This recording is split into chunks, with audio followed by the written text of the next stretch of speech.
wait a moment.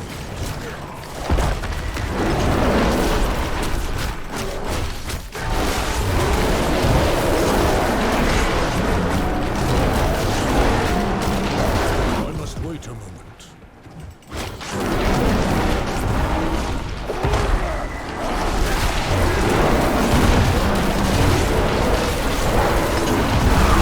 I'm not ready yet. Wait a moment.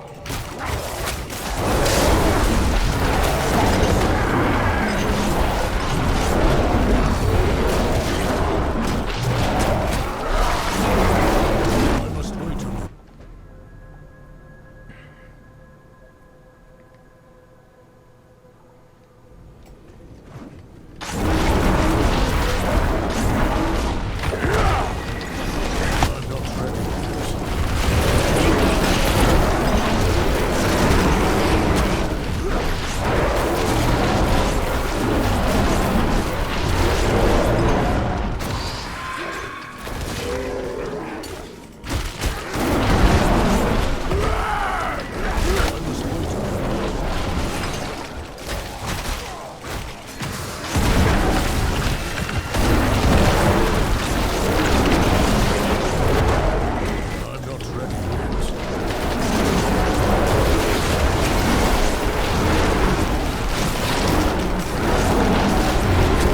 I must wait a moment.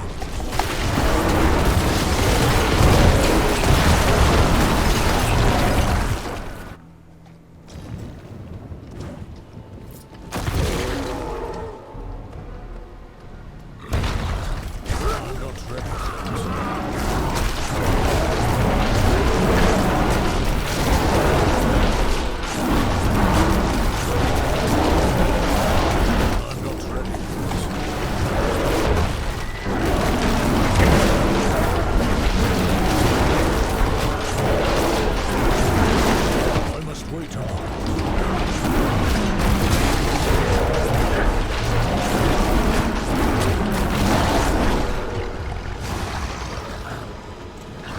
I'm not ready yet.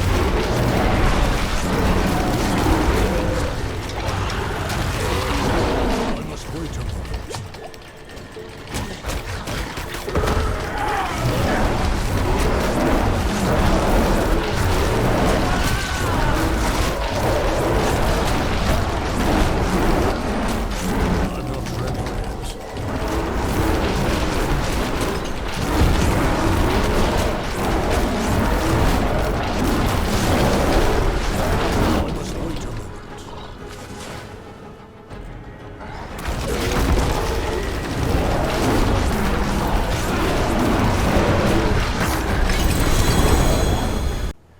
Hey there, so yeah, you can see that the build's decent. You can do Pit 101.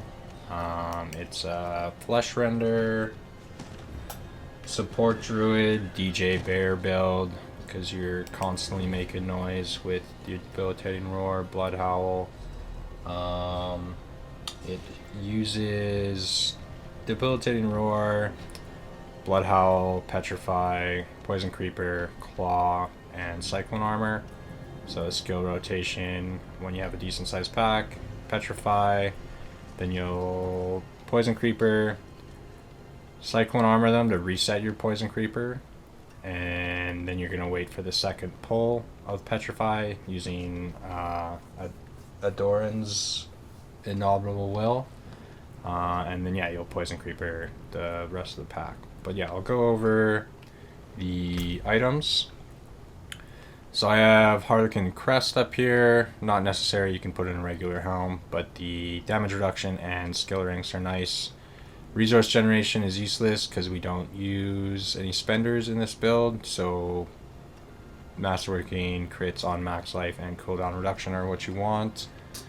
And then Cyclone Force for the chest. Cyclone Armor provides damage reduction to you and your allies. And then you want Willpower, Max Life, and Debilitating Roar here. tempered with Debilitating Roar cooldown and Poison Creeper duration. For gloves, we have Willpower, Critical Strike Chance, Critical Strike Damage. Thorns is useless, Crowd Control duration is what you want, but this is out of tempers. But we did get the Critical Strike damage on a Rogue roll, which is way more important. Then we're using Vampiric Curse for vulnerable uptime, and we have some Lucky Hit. So it's up pretty often.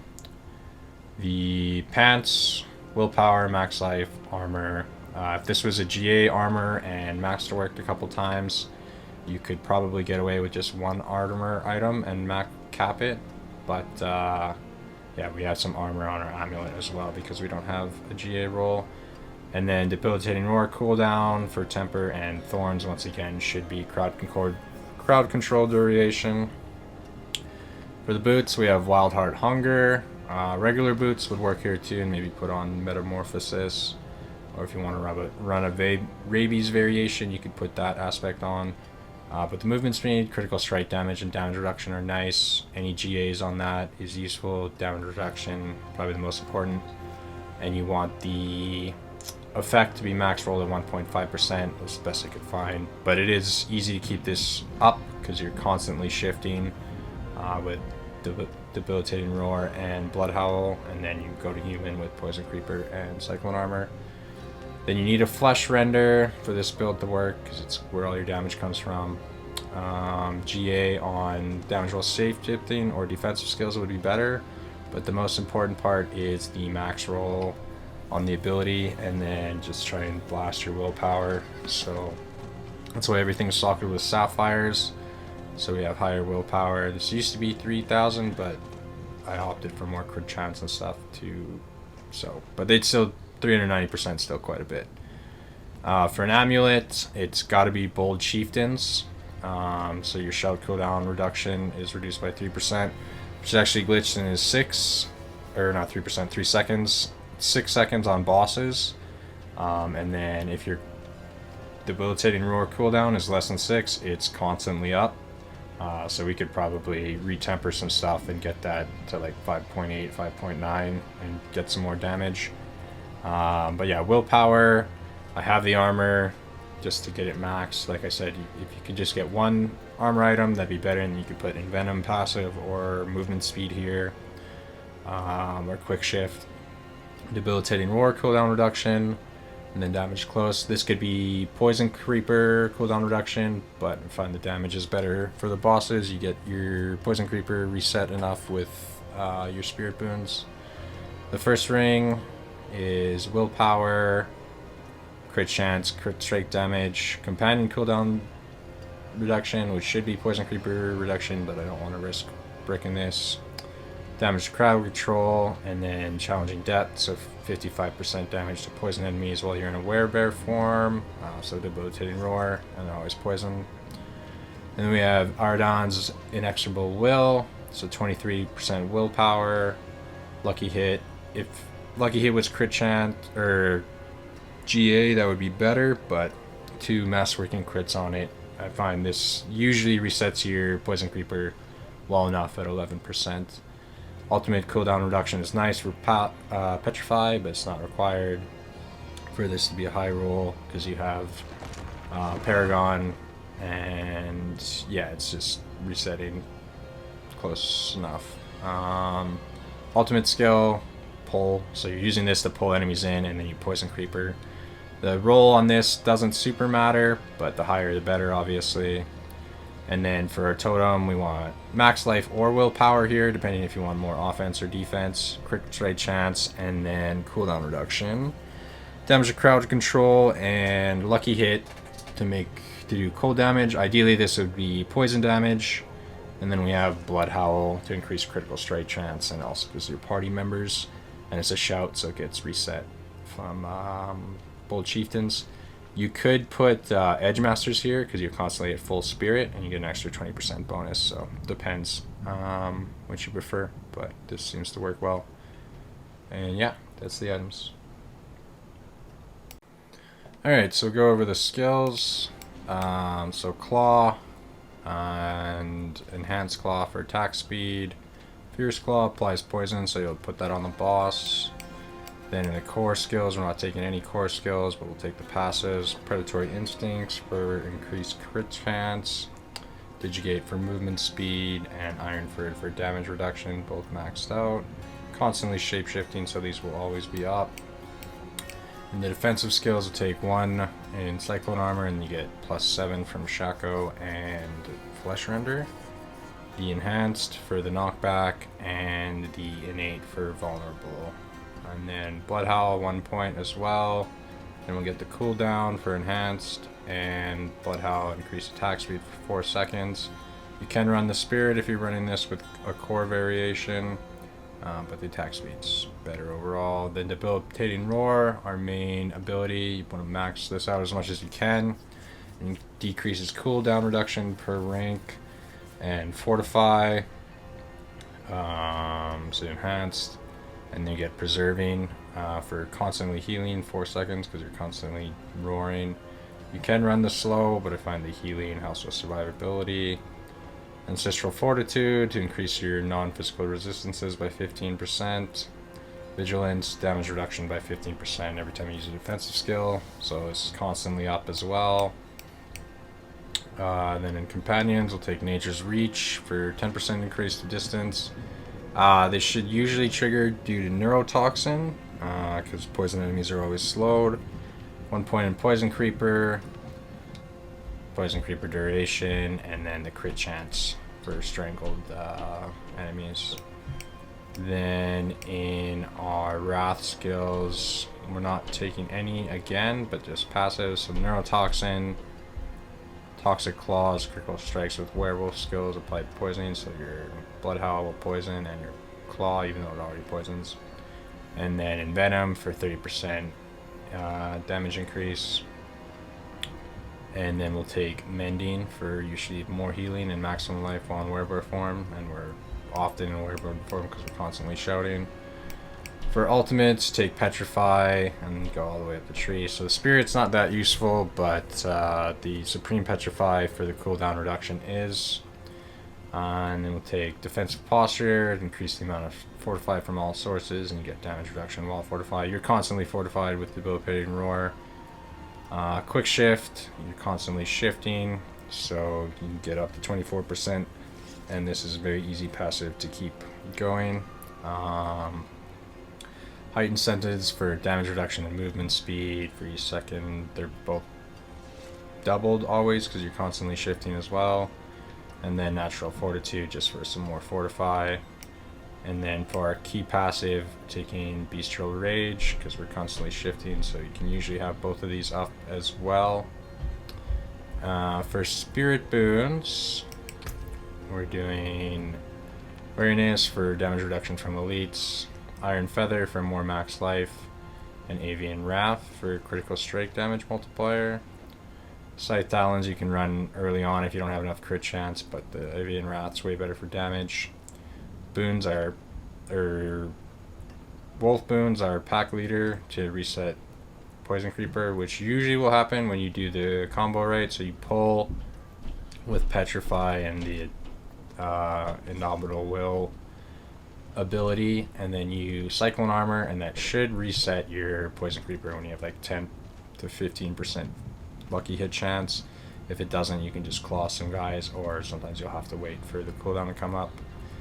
And then we run Masochistic for more healing on critical strikes with shapeshifting, which we almost always have because our critical strike chance is very high. Alright, so now we'll go over the Paragon board. I think I'm on 8 boards here. First board, get the max life nodes, Prime and Tenacity. Then we're doing Territorial and Dexterity, so stay on the right side and get these 2 Dex nodes, Resistances.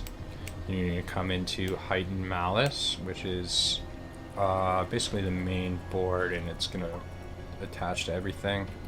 So in the Glyph socket we have Fang and Claw, and we're getting all this extra damage to poison, damage reduction from poison, and then Dex and Intelligence. Then we'll go to the left here, and we'll get this is Constricting Tendrils board, where we just get the maximum life, and then this one's good for dexterity, so we put in the spirit one and get a bunch of extra crit strike damage. And yeah, then we're gonna go up to Inner Beast, and we're just taking the legendary node here. So this is for Petrify, since we're constantly shapeshifting to get this cooldown reduction a lot. Like, your Petrify won't be constantly up, but it's up pretty often for whenever you want to pull big packs. And then I also moved some points here to just get this 8% max life, and it's willpower enabled, so it's 12% max life, and Havoc for critical strike damage.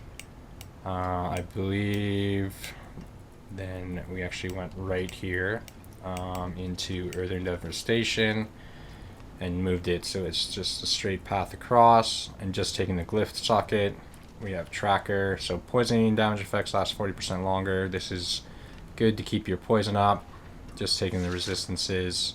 We don't use our skills, so we're not going to get our strike damage. We're just going through it.